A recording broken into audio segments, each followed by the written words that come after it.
सबको जय मसीह की। इस वीडियो में हम सीखेंगे कि हम जब कोर्स कंप्लीट कर लेते हैं तो हम उस कोर्स की परीक्षा को कैसे दें, उसके एग्ज़ाम को कैसे दें।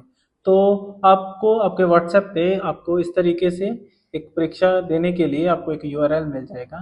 तो जैसे ही आप उस पर क्लिक करेंगे तो आप कुछ इस तरीके की स्क्रीन पे लैंड करेंगे, कुछ ऐसा देखेंगे। तो यहाँ से आप अपने कोर्स को स्टार्ट कर सकते हैं। तो जैसे हम इसको स्टार्ट करेंगे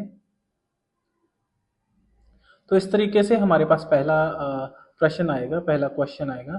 तो आप इनमें से किसी एक का जो भी आपको सही आंसर लगता है आप वो आंसर चुन सकते हैं। जैसे मैं ये 5 वाला आंसर देता हूँ। बाइबल को मूल में से 3 भाषाओं में लिखा गया है। जैसे मैं इसको चेक करता हूँ तो ये मुझे कहता है कि आपका आंसर गलत है, सही आंसर 3 था। तो फिर हम नेक्स्ट क्वेश्चन पे जाते हैं। यहाँ से ये एरो जो है, यहाँ से हम नेक्स्ट क्वेश्चन पे गए। बाइबल शब्द किस शब्द से आया? तो ये पूछ रहा है कि बाइबल का जो वर्ड है, जो शब्द है, वो कहाँ से आया। तो यहाँ पे भी 3 ऑप्शन दिए गए हैं। तो हम आपको जो सही लगता है आप उसको चयन करें, आप उसको चुनें और जैसे ही आप उसको सिलेक्ट करेंगे फिर उसको सबमिट कर दीजिए। और इसने अब बताया कि ये सवाल सही था। तो इस तरीके से सही सवाल चुनने के बाद आपको वो तुरंत पता चल जाएगा कि वो गलत है कि सही था। उसके बाद आप अगले क्वेश्चन पे जा सकते हैं। तो कई बार कुछ ऐसा भी हो सकता है कि आपका फ़ोन बंद हो जाए, जहाँ आपका इंटरनेट बंद हो जाए, जहाँ आप किसी वजह से लॉग आउट कर लो।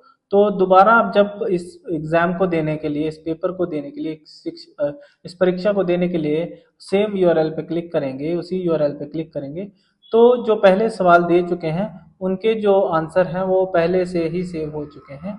तो आप अगले प्रश्न से स्टार्ट कर सकते हैं। तो जैसे हम यहाँ अगले प्रश्न पे आए तो बाइबल का योगदान क्या है।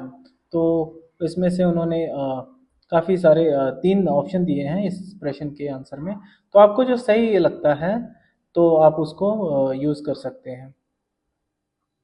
जैसे हम ये थर्ड क्वेश्चन आंसर को चूज़ करते हैं, तीसरे को।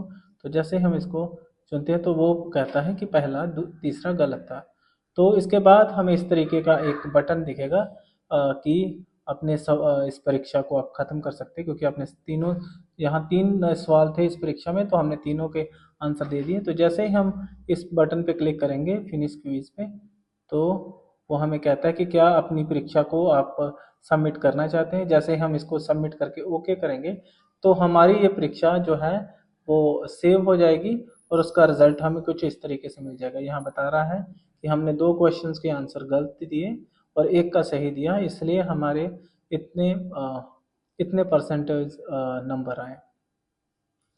धन्यवाद। सबको जय मसीह की।